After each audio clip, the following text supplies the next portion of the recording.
Pen Boro Bitangko ada Mani Jatau MP Jaitu Basumatari Manganang Bitang Mani Jatau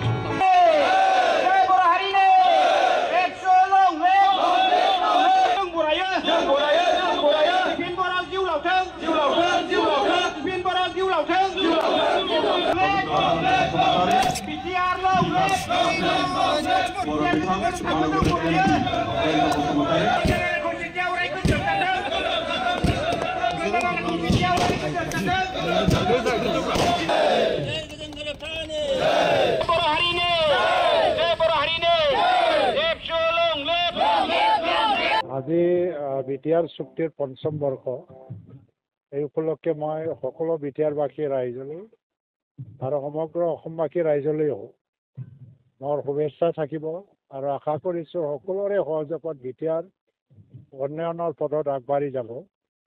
BTR চুক্তিৰ এটা গুৰুত্বপূৰ্ণ দিশটো হ'ল যে ইয়াত শান্তি স্থায়ী হ'ল, উগ্ৰবাদ শেষ হৈ গ'ল, জাতি জনগোষ্ঠীৰ মাজত এটা বিশ্বাস আৰু পাৰস্পৰিক বিশ্বাস আৰু ঐক্যতা আজি ঘূৰি অহাটো আমি দেখিবলৈ পাইছোঁ।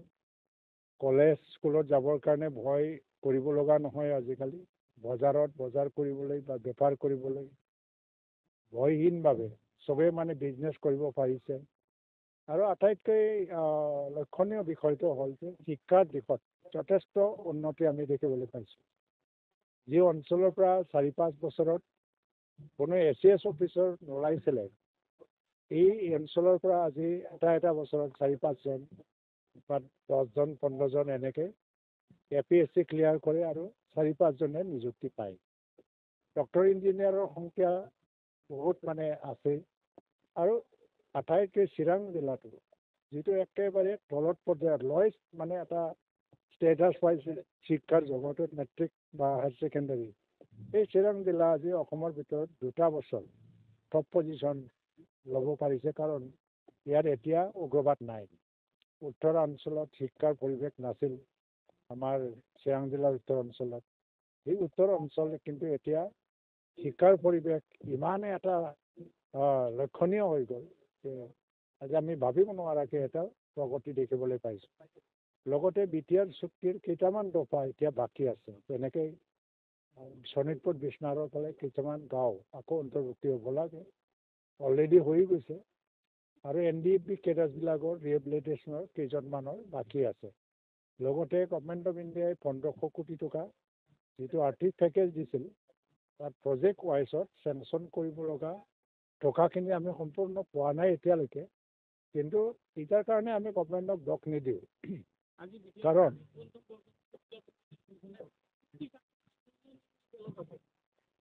ৰঞ্জন দৈমাৰী জেলত থকা আৰু বিটিআৰ চুক্তি এই দুয়োটাৰ লগত আমি এনেকৈ মিহলাই কথাটো পাতিব নোৱাৰিম।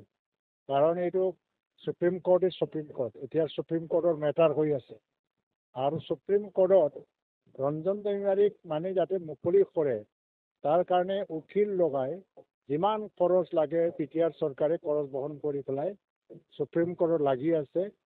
কাৰণ আজি অকল এই এজন মাত্ৰ উদাহৰণ নহয়, এনেকুৱা বহুত তেনেকুৱা বিদ্ৰোহী নেতা আছে যিসকলে আজীৱন মানে জেলত থাকিও নিজৰ জাতি জনগোষ্ঠীক এটা ন্যায় দিছে আৰু প্ৰতিষ্ঠা দিছে।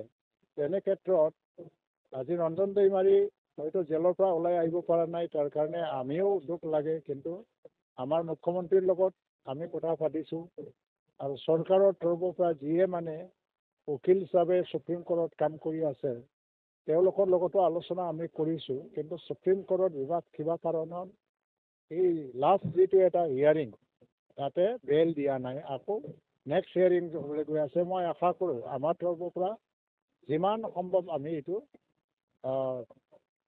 সুপ্ৰিম কোৰ্টত যেনেকৈ ফাইট কৰিব লাগে সেইটো ফাইট কৰিয়ে যাম। আমাৰ বিটিআৰ চৰকাৰৰ পৰা কোনো দিশত কোনো হেমাহি কৰা নাই।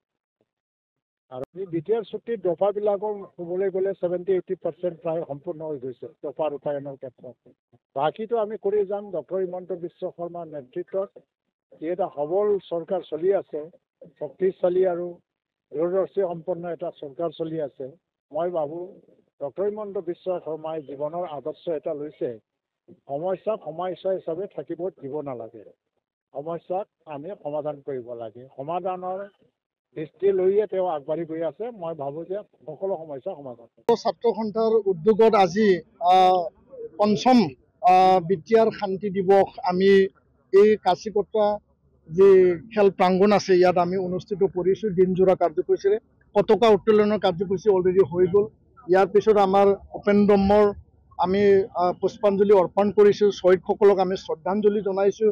আৰু এই বিটিআৰ শান্তি দিৱস সেই দিৱস উপলক্ষে আমি ইয়াত মানে 10 কেজি কেক আমি এতিয়া কাটি পেলাই সেই দিৱস আমি উদযাপন কৰিছোঁ। অলপ পিছত আমাৰ আলোচনা চক্ৰ হ'ব। উপেন ব্ৰহ্মৰ যি বিশ্ব দৰবাৰত বড়ো জাতিক প্ৰতিষ্ঠা কৰা যি সংকল্প আৰু যি সপোন এইটো বাস্তৱত ৰূপায়িত কৰিবৰ কাৰণে সকলো দিশত শিক্ষা, অৰ্থনীতি বা আমাৰ সমাজ জীৱন, আমাৰ যি স্বকীয় জাতীয় স্বাভিমান আৰু এই সকলো দিশ আমি আগুৱাই নি পেলাই কেনেকৈ আমি বিশ্ব দৰবাৰত প্ৰতিষ্ঠা কৰিম তাৰ কাৰণে আমাৰ আলোচনা চক্ৰ ৰাখিছোঁ। এই চেকত মই পোনপ্ৰথমে আমাৰ শ্বহীদসকলক মই শ্ৰদ্ধাঞ্জলি জনাইছোঁ। আৰু উপেন ব্ৰহ্মৰ যি বড়ো জাতিক যি প্ৰতিষ্ঠা কৰা যি তেওঁৰ সপোন আছিল আৰু তেওঁ যি আমাক এটা বাট দেখুৱাই থৈ গৈছে তাৰ কাৰণে মই তেখেতৰ যি আত্মাৰ চিৰশান্তিৰ বাবে মই ঈশ্বৰৰ ওচৰত প্ৰাৰ্থনা জনাইছোঁ। আপোনালোকে সকলোৱে জানে 2020 27 জানুৱাৰী আজিৰ দিনটোতে ভাৰত চৰকাৰ, অসম চৰকাৰ, নিখিল বড়ো ছাত্ৰ সন্থা, UBPO আৰু NDBৰ 4টা সশস্ত্ৰ সংগ্ৰামী ফৌজ একেলগে ম্যানমাৰ, ভূটান ডিজিগনেটেড কেম্পত থকা আৰু জেলত থকা সকলোৱে একত্ৰিতভাৱে শান্তি আৰু অধিক যি BTC সেই BTCক সম্প্ৰসাৰণ কৰি ইয়াৰ যি ক্ষমতা, মোৰ অটনমি, ইয়াৰ যি বৰ্তমানৰ যিখিনি চিট আছে সেইটো মানে অধিক মানে বঢ়াই পেলাই আৰু লগতে ইয়াৰ যি অধিকাৰ পাৱাৰ এণ্ড ফাংচন ডিপাৰ্টমেণ্ট বঢ়াই মোৰ অটনমি, মোৰ ফাইনেন্সিয়েল যি ক্ষমতা সেই সকলো এটা চিন্তা ৰাখি পেলাই সেই চুক্তিটো কৰা হৈছিল।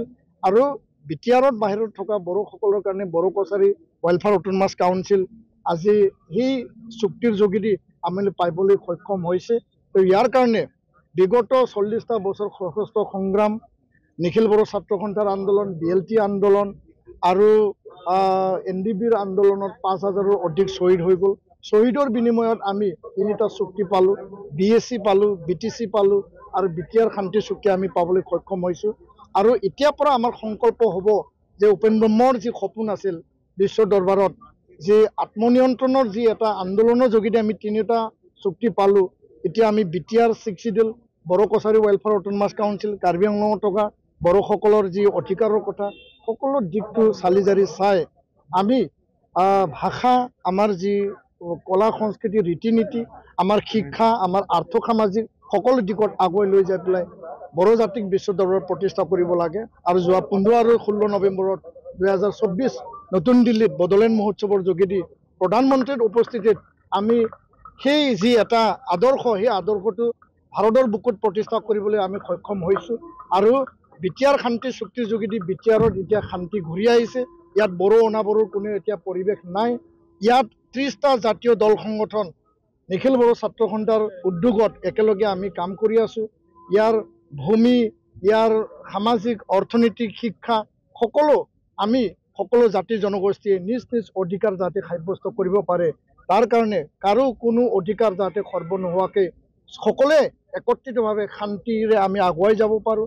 আৰু আজি শান্তি প্ৰতিষ্ঠা হোৱা এই 5টা বছৰত আমি সকলো জাতি জনগোষ্ঠীয়ে সাহসেৰে খুব মানে উদ্যমেৰে সকলোৱে জীৱন যাপন কৰিব পাৰিছে। সেয়া এই বিটিআৰ শান্তি চুক্তিৰ বৈশিষ্ট্য, সেইটো এটা নিদৰ্শন। আৰু কেন্দ্ৰীয় চৰকাৰ, ৰাজ্য চৰকাৰ আৰু বিটিআৰ প্ৰধান প্ৰমোদ বড়ো ডাঙৰীয়াক মই ধন্যবাদ জনাইছোঁ। চুক্তি স্বাক্ষৰকাৰী দল সংগঠনক ধন্যবাদ জনাইছোঁ, স্বাক্ষৰকাৰী নেতাক ধন্যবাদ জনাইছোঁ।